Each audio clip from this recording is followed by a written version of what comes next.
दूसरा आकर कहता है हाँ बता क्या हुआ।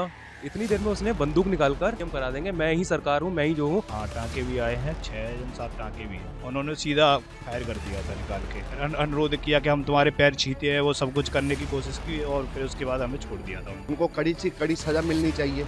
योगी से भयभीत होकर के ये गुंडे यहाँ आकर के अपराध कर रहे हैं। नमस्कार दोस्तों, मैं आपका अपना हिमांशु ठाकुर और आप देख रहे हैं आपका अपना चैनल यूटी न्यूज नेटवर्क। दोस्तों, इस वक्त मैं मौजूद हूँ हमारे अपने शहर काशीपुर के दड़ियाल रोड स्थित प्रकाश हारमोनी सोसाइटी में।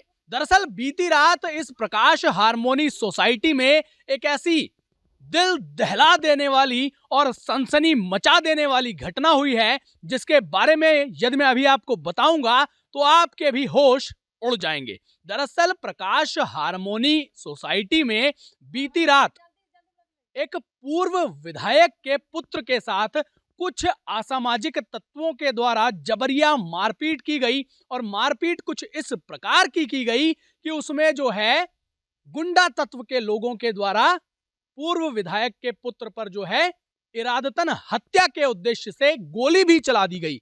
बहरहाल यहां पर माहौल कुछ इस प्रकार का रहा कि जो पूर्व विधायक के पुत्र हैं वो भी सुरक्षित हैं और साथ ही साथ उनके जो सुरक्षा गार्ड हैं, उनकी जो सुरक्षा में तैनात उत्तर प्रदेश पुलिस के कांस्टेबल हैं, उनको भी बहुत गंभीर चोटें आई हैं, लेकिन दोनों बहरहाल सुरक्षित हैं। इस वक्त मैं प्रकाश हारमोनी में ही मौजूद हूं और यहां पर जिनके साथ ये घटनाक्रम हुआ है वे भी मौजूद हैं और जो उनके पेरेंट्स हैं यानी कि जो उनके अभिभावक हैं वे भी यहाँ पर मौजूद हैं। आइए पूरे इस घटनाक्रम पर प्रकाश डालने का प्रयास करते हैं, चलते हैं उन्हीं के पास जिनके साथ ये घटना जो है हुई है। जी भैया, क्या नाम है आपका?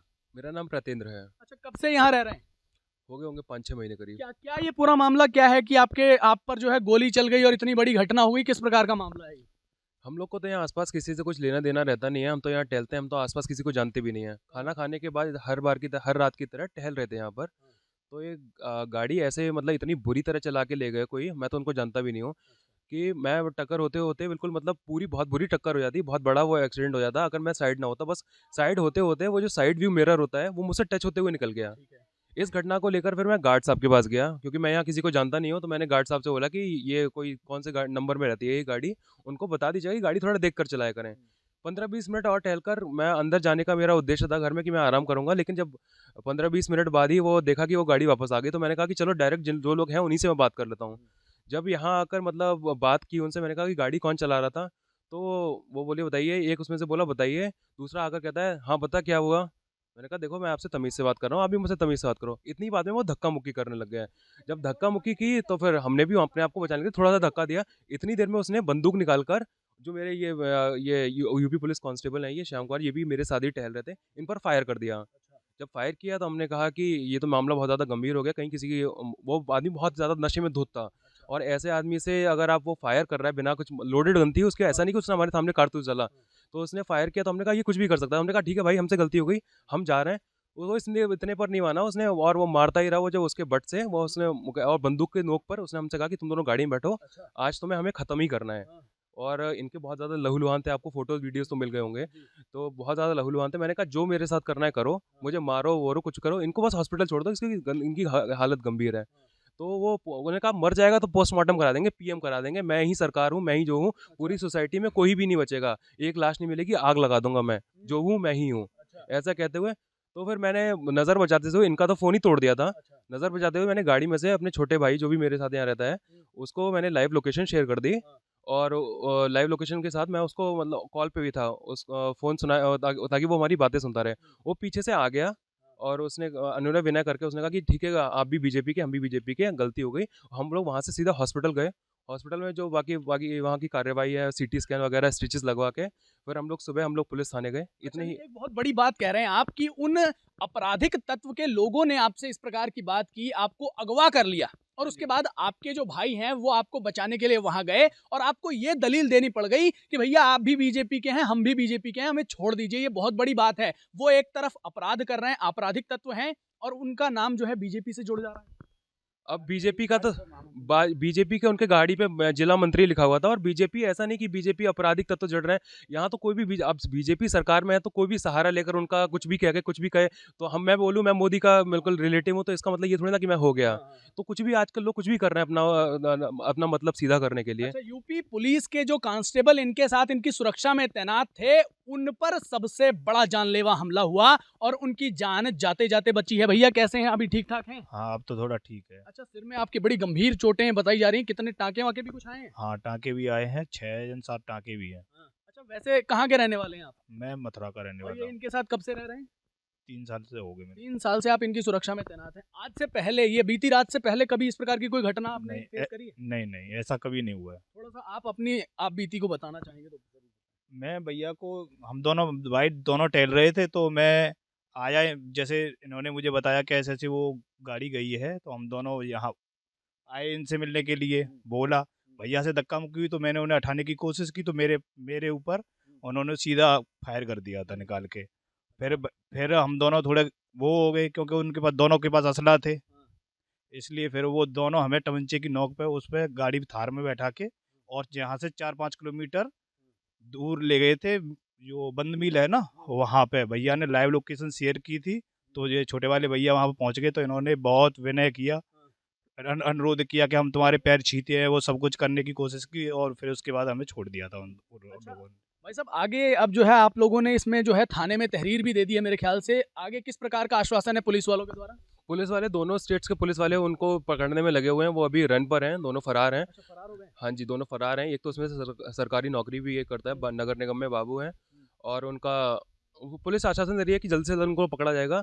और एक बात मैं और क्लियर कर दूं कि उनको उनको हमारा यहाँ से ले जाने का मकसद हमको डराना नहीं था, वो सही में मारना ही चाहते हो सकता है उन्होंने पास्ट में ऐसे कुछ काम किए हों। वो कह रहे थे कि आज इनको डालकर गन्ने में ख़त्म ही कर देंगे। लेकिन बिना किसी कारण के, बिना किसी जान पहचान के, बिना किसी उद्देश्य के आपको मारकर उनको मिलेगा क्या, और इसके पीछे उनका उद्देश्य क्या हो सकता है? हिमांशु जी, अगर आप कभी अपने बहन के साथ, मम्मी के साथ, या फिर किसी गर्लफ्रेंड वाइफ के साथ कभी जा रहे होंगे, आपसे थोड़ी सी भी किसी की नोक-झोंक हो जाएगी, तो आप उनके सामने थोड़ा सा, मतलब आदमी का नेचर है, ये रहता ही है कि उनके सामने मैं थोड़ा सा हीरो बन जाऊँ, या फिर मैं हूँ, मेरे अंदर है कि मैं ये प्रॉब्लम अपने हिसाब से वो कर सकता हूँ। यहाँ किसी के साथ वो थे, और उनकी गाड़ी में से 2 लड़कियाँ भी निकली, तो उनको दिखाने के लिए कि मैं जो भी हूँ, जो बात इतनी बड़ी नहीं होनी चाहिए थी, सिर्फ ये कह के कि हाँ भाई अगली बार से आपको ऐसा कुछ नहीं होगा, गाड़ी से गलती से ऐसा हो गया, वो बात यहाँ तक पहुँच गई सिर्फ उन दोनों लड़कियों को दिखाने के लिए कि उन्होंने इतना फायर कर दिए, मारपीट हो गई, सब कुछ हो गया, सिर्फ उन दोनों लड़कियों को दिखाने के लिए कि उनकी नज़र में हीरो बनने के लिए। और यहाँ पर जैसा कि मतलब बाकी और लोगों से बातचीत करने पर पता चला है, यहाँ कुछ ऐसा प्रोस्टिट्यूशन जैसा कुछ काम भी हो रहा है यहाँ पर।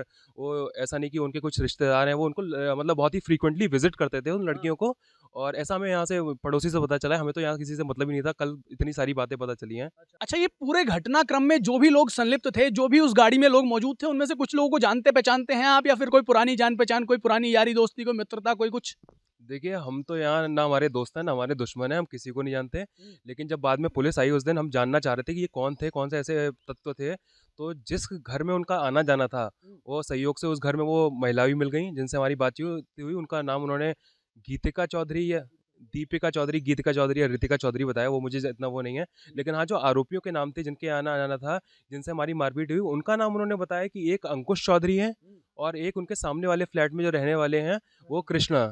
हाँ जी, हाँ, वो नगर निगम में कोई बाबू, कोई सरकारी नौकरी है उनके पास। 47 नंबर में वो कृष्णा रहता है, और 43 नंबर में ये महिला जिनके यहाँ उसका आना जाना था वो रहता है, उसका नाम अंकुश चौधरी है। ऐसा ये नाम तो मुझे पता है। चलिए, भाई साहब क्या नाम है आपका? कुबेर सिंह अगरिया। अच्छा, आप इनके पिताजी हैं? जी, जलेसर विधानसभा है, उससे मैं विधायक रहा हूँ, मेरी पत्नी भी विधायक रही है। लेकिन भाई साहब, ये बहुत बड़ी घटना हो गई है। हालांकि इसमें आप, मुझे गारंटी है कि कोई राजनीतिक बयान नहीं देंगे, क्योंकि अपने घर के, अपने बच्चे के साथ ऐसी घटना हो गई। इस पर क्या कहना चाहेंगे आप?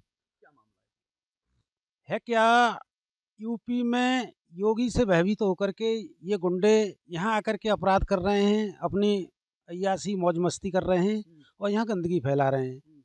तो ये ठीक नहीं है, जो भी है समाज, यहाँ की सोसाइटी और समाज हित में ठीक नहीं है इनका ऐसा यहाँ करना। अच्छा, आपके बच्चे की जान जाती जाती बची है। आप अब अभी जो है, जितने भी प्रशासनिक अमले के लोग हैं, उनके दर दर जा रहे हैं, जाने का आपने सिलसिला शुरू कर दिया है। क्या लग रहा है, आगे कुछ हो पाएगा कि इनकी दबंगई ऐसी चलती रहेगी? नहीं चलेगी। दोनों तरफ का, उत्तर प्रदेश और उत्तराखंड का प्रशासन पूरा ठीक तरह से लगा हुआ है, जल्दी पकड़ के इन्हें सलाखों के पीछे कर देगा।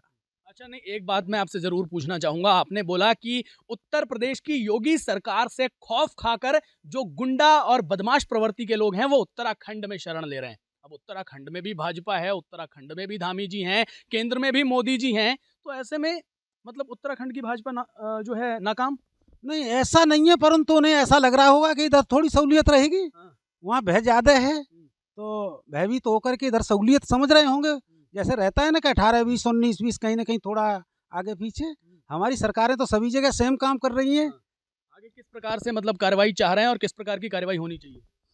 भविष्य में ये गुंडे किसी के साथ गुंडई नहीं करें, अपनी सीमा में रहें और इन्हें जो अपराध किया उसका दंड मिले। उम्मीद है कि मिलेगा जरूर। 100% मिलेगा, निश्चित मिलेगा। हमारी दोनों सरकारें इन्हें बख्शने वाली नहीं है। अच्छा, चलिए, धन्यवाद। तो साथियों, ये घटनाक्रम आपने देखा और इन्होंने बोला और मैंने भी आपको बताया कि गोली चली है। अब आप सोच रहे होंगे कि क्या पता यूं ही सनसनी बनाने के लिए कह दे रहा होगा कि गोली चली है। तो आइए उसका प्रत्यक्ष प्रमाण मैं आपको दिखाता हूं। कैमरा सहयोगी से कहूंगा कि इस वक्त मैं जिस घटना स्थल पर मौजूद हूं, यहां पर ये गोली का एक जो छल्ला है वो यहां पर इस वक्त आप लोग देख पा रहे होंगे।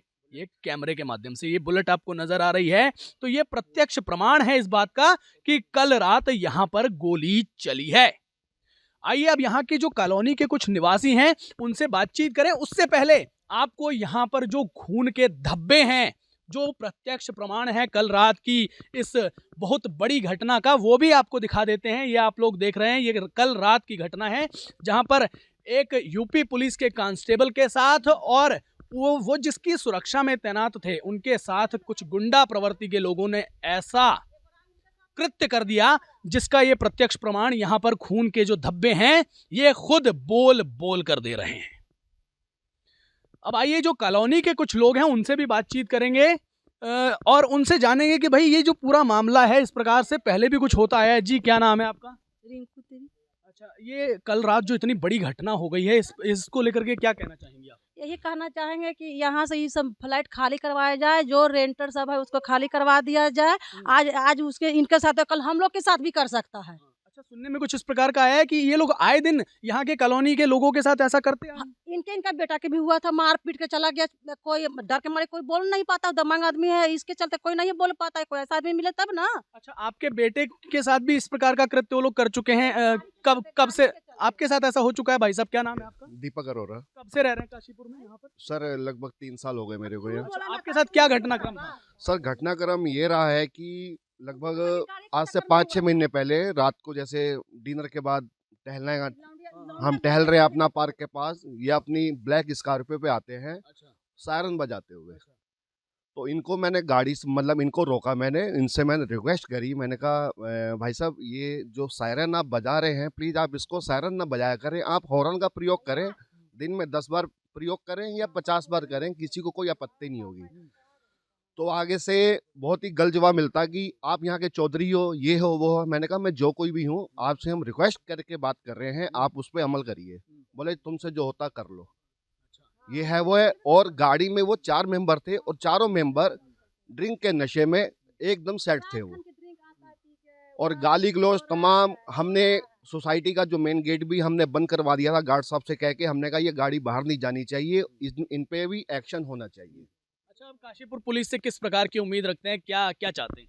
हम ये चाहते हैं कि इनको जल्द से जल्द पकड़ा जाए और जो भी इन्होंने ये सब गलत काम करा है, हमारे भाई साहब के साथ मारपीट हुई है, भैया के साथ मारपीट हुई है और जो फायर हुआ है उनको कड़ी से कड़ी सजा मिलनी चाहिए। जी, चलिए, बहुत धन्यवाद। तो साथियों, यहाँ पर एक और तो ये बहुत बड़ी सनसनीखेज घटना है कि पूर्व विधायक के बेटे और उसके सिक्योरिटी गार्ड के साथ जानलेवा रूप से जो है मारपीट कर दी गई। और दूसरा जो सबसे बड़ा पॉइंट है वो ये है कि जो आपराधिक तत्व के लोग हैं वो एक गाड़ी से यहाँ रोजाना राउंड मारते हैं, यहीं पर वो निवास भी करते हैं और उनकी जो गाड़ी है उस पर भारतीय जनता पार्टी का झंडा भी लगा हुआ नजर आता है और वो भारतीय जनता पार्टी के अपने आप को नुमाइंदे बताते हैं। जी, क्या कह रहे हैं भाई? और इसमें ये भी है, हमने कुछ यहाँ तक भी नोटिस करा है कि मतलब जिस भी वो मकान में रहते हैं उसमें अयाशी का अड्डा बना रखा है उन्होंने।